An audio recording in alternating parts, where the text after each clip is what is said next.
I'm right here now in Uphill in Whitecourt, Alberta. That is Whitecourt.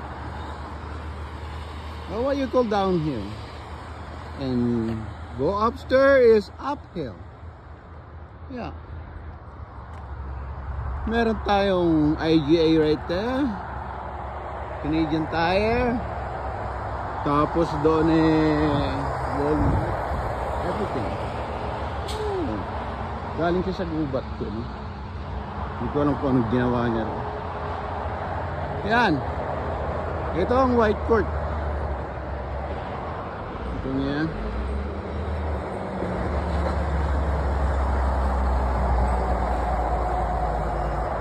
This Highway 43 going to Edmonton, and that one is going to Grand Prairie.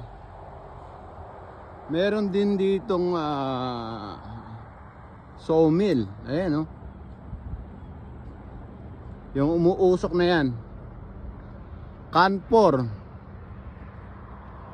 Malaki tong Whitecourt na to.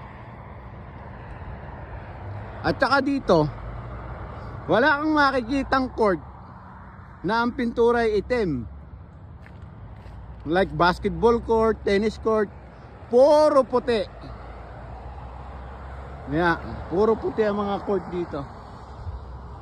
Kaya siya tinawag siguro ng Whitecourt, di ba? Okay na ano. Ganyan. Malaki yan. Itong downhill nito, malaki yan. Pwera pa ang uphill. Yan. Malaki nitong Whitecourt. Tapos ito, ayan. Pag gusto mong mag-exercise morning or afternoon, hanggang doon yan, hanggang doon, dulo. Lalakarin.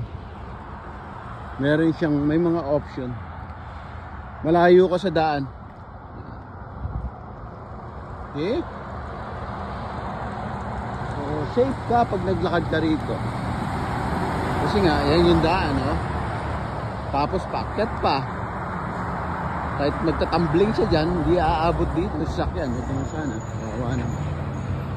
Diba? May Dalarama, IGA. Ah, karamihan. So, yung Canadian Tire at other side. Tapos dito, mga puno na yan. Oh. Traffic light. Right there. Here's a nice town to live. Doon small park, like pwede kang mag-golf. Yan, sa lugar na yan. Doon. Tapos yung pinaka-provincial park namin, napaka hindi man ditong provincial park na to every summer. Kasi nga meron diyang slide.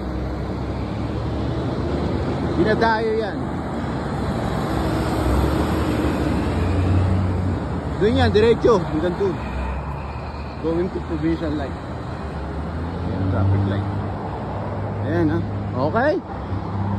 So, ako'y tatawid muna. Nandito ako sa Highway 43. Adios, Marikita Linda. Babos.